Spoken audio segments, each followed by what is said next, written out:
Hear me? Kind of loud on my own. How's everyone doing? I hope good. And yes, you will either love me or hate me, and that's totally fine. My name is Tiara Tragas, and today I'm here to talk about agency profitability. Where are we at?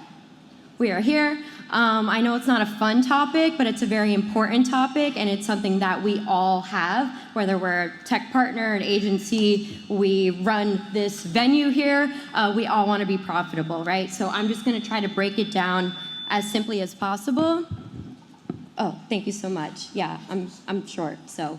All right, yeah, and so what do I do? I'm an agency consultant. I've worked within agencies for the last 7 years in full-time reign. Now I'm just working with agencies and really helping them with their people, processes, technology, and their finances. So all the things that a lot of agency owners don't want to touch with a 10-foot pole.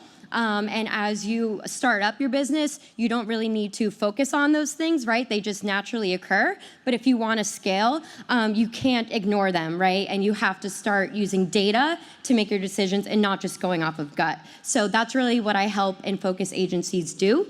Yeah, so let's get into it. Talking about some, I'm not moving along here.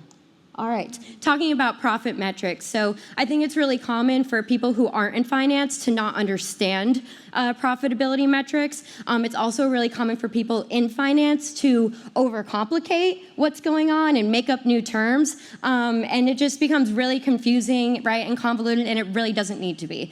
So really simply, we want to make sure that we're measuring our gross profit margin. What is that? It's your revenue less your cost of goods sold. Your cost of goods sold are all of your resources and costs that are going directly into your projects, so all of your billable time, right? And it's really important for agencies. Oftentimes we measure our gross profit and we have targets set against that. 70% I think is a great mark to be in, but oftentimes we're not measuring our cost of goods sold as they relate to our income, right? It's something that goes unmeasured. We need our team. We're not going to just start cutting our billable team members, right, because we want to hit those targets, but it's something that we should start to look at and start to measure, therefore we can manage it, right? And aiming for like a 50% cost of goods sold as it relates to your income is a great place to be. It's not really easy for agencies as they grow to hit that number. It's our largest expense, right? Our cost of goods sold, and rightfully so. They're helping contribute to our top line. But if we, can start to measure this, we can manage it, and we can scale here. I think too. That, quite simply, is above the line. We hear this term all the time. Above the line, below the line. Above the line, quite easy. And I think for the most part, agency owners, we understand what that means. It's below the line, that's like uncharted waters, and it's very scary, right? Because oftentimes, below the line, that's all of our fixed costs, our business expenses, our tools, and it's kind of a free-for-all. It's oftentimes unbudgeted for. Everyone's just kind of doing what they want on whoever's company card. There's no marketing or advertising budgets in place, things like that, right? Especially as we're a startup. And I get it, like when we're starting up, we're just kind of like building the plane as we're flying it, and that's cool and all great, but as we scale, we need to start measuring for this stuff, right? Okay. And I think, too, is that, we get below the line, so at the end of the day, our net profit, we see a lot of times that smaller agencies or startups, they're really healthy. They're, like I like to say, printing money, if you will, because they have low overhead, right? And as they grow, they have high overhead. All those costs below the line become more. And so when I start to work with agencies, they freak out, and they're like, we need to start cutting costs. And that's not always, there may be some costs you can actually cut, but it doesn't really make sense. As you grow, your costs are going to grow as well. And that's fine. It's just about optimizing our costs, right? And working those costs efficiently into the budget that we have. So I think the biggest way that we can optimize our costs is optimizing our resources, which again, they're our biggest expense. So this is where we get into like utilization rates, understanding people's time, what their time is being spent on, what portion of it is billable versus non-billable, and how can we plan their time for future projects and for sales pipeline deals that are coming in. I think too, setting targets here is really important. About 80% I think is a great target for overall utilization. So that's all the the billable and non-billable time, including internal time that they may have. And it's baseline 50% billable utilization is a great target, just depending on the role. It should be 50% and up, right, for some of your team members there. And I think, too, not only setting these targets at like a person level, but also company-wide, averaging all of our cost of goods sold is really important as well. And if we're not setting targets for this, it's going to be really hard to help improve our bottom line there at the end of the day. And I think, too, once we understand our team's utilization, we can really dive into the data and the hours that were tracked, and we can understand how much of their time was billable, how much of it wasn't, what was that non-billable time related to. Oftentimes, it's just like a sea of time logs that don't have good descriptions on them, and it's just like a dark black hole. And oftentimes, if we can uncover that black hole, it can really help us improve our profitability. All right, so let's talk about that top section there, our revenue drivers, right? And I think sometimes we get caught up in the only way that we can improve our revenue is by increasing sales with net new clients. And it's so interesting because Celine's deck today about with Klaviyo, there's a lot of parallels in what my topic is about. So I think it's really interesting that kind of all of our presentations are, this is off topic, but tied together. We didn't like rehearse or talk to one another beforehand. But we're all kind of saying the same thing here, right? We really need to see how, I see sometimes agencies focus on more sales with net new clients. And what they have to do is, because they're not measuring their utilization, they have to hire new resources because their current team is at least saying they're at capacity, and they can't take on new work. So you're bringing on new clients, you're bringing on new team members, so you think you're growing, but actually your bottom line isn't improving at all because you haven't done anything to optimize what's going on in between the profit and loss there, right? And so it's all about, too, we need to look deeper into our existing revenue and our existing clients. This is an easy one, but if your agency has different range of services, are your existing clients taking advantage, right? And are they signed on to all of them? I think another one, too, is for the projects that they are signed on to, what's the return on investment? And really tracking profitability at a project level and at a merchant level can really help you understand what are our high profit margin clients and our low profit margin clients. And I think oftentimes what I see or what we uncover is that with our low profit margin clients, we're over-servicing them or they're at a really awesome rate, right? That we're not charging for anyone else. And I know it's kind of scary and you don't want to hear me say like the obvious answer is to charge them more because you don't want to rock the boat. But it comes to a certain time, well, we can improve things just by like moving away from hours-based and more value-based with those type of clients too. But we come to a point where if we really want to scale, we no longer can take our CEO's friend's wife's non-e-commerce site. Sorry if you're a CEO in the room, but we can't do those things anymore, right? We have to get good at saying no to that stuff, or we need to take it's most likely that those merchants that we're over-servicing, we have really expensive resources that have been with us since day one working on those. And if they're not gonna we're not gonna increase rates on them, then the team has to be swapped out. We can no longer use those resources on those low margin projects. They can be used elsewhere, right? For new clients or helping us with projects that have a higher billable rate. It's not probably what you wanted to hear, but it's the truth, right? And it kind of has to happen at some point in time. So other things, after our revenue, we want to look at optimizing our costs. And I think as we grow, we can just not have a free-for-all in the way we're running both our client projects, but our internal projects as well, and our internal processes. I see so many inefficiencies, especially if you have different revenue areas, right, and revenue streams. Each department is operating as their own company, and the department heads hate each other, or they're at least not talking to one another. And so for the merchant, it just creates a super disjointed experience. And oftentimes we are on the inside, so we're not always seeing that, but the merchants definitely can feel it. So we want to try to avoid that.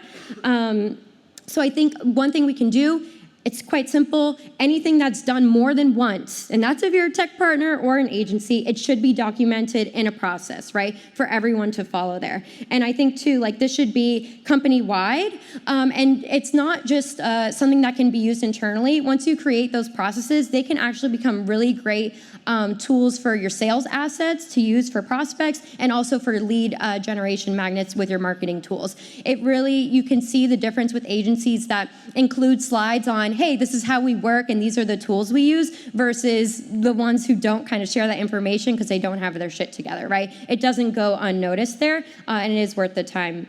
So I think another thing that I always suggest agencies to do is to do a tool audit, right? We just talked about changing out our tech stack, but what about the internal tools that we use, right? And I think especially as we grow, we want to make sure that tools are consolidated, that they're secured, that they're shared properly. Everyone knows what we're using and how we use them. I hate when people send me, if I'm a little bit of a stickler, if someone sends me a video and it's not in Loom and the agency uses Loom, I won't watch it. Go use the fucking tool that we paid for, right? Like, it's very simple to follow the instructions, but if everyone doesn't know what we're using, then it's just gonna be a free-for-all, right? And if they're sending that video to you using a different tool, they're probably sending it to the merchant or the, whoever they're working with. It's just not a good look, right? It's a very unorganized mess. We need to kind of get our shit together if we want to grow here, right? Sorry for my language.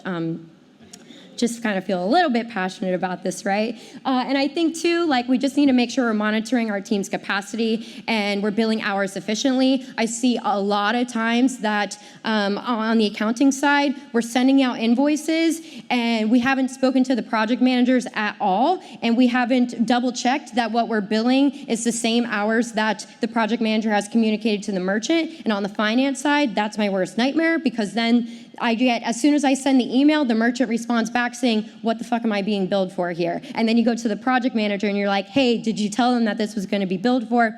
And no, it's a surprise. Then we end up comping it. That sacrifices your bottom line, right? So are you ensuring that there's a process? There should be a call or a workflow in place that project managers approve the time, they approve all the time logs, they move hours around that are needed to, they take everything out of internal and move it to the projects that needs to be gone there, removing that black hole once again of internal time, and making sure that that happens and the clients are aware of what's going on with their hours and their invoicing before the accountant sends out that stuff, right? And oftentimes, if you're an agency, you have an external accountant, it doesn't matter. They need to be talking to someone in your head of delivery to ensure that those pieces connect there. So that's a great tip. I think it's something easy to implement, and everyone can, just win from that, right? It creates more transparency and visibility, and your merchants will really appreciate it too. And oftentimes, it improves your cash flow.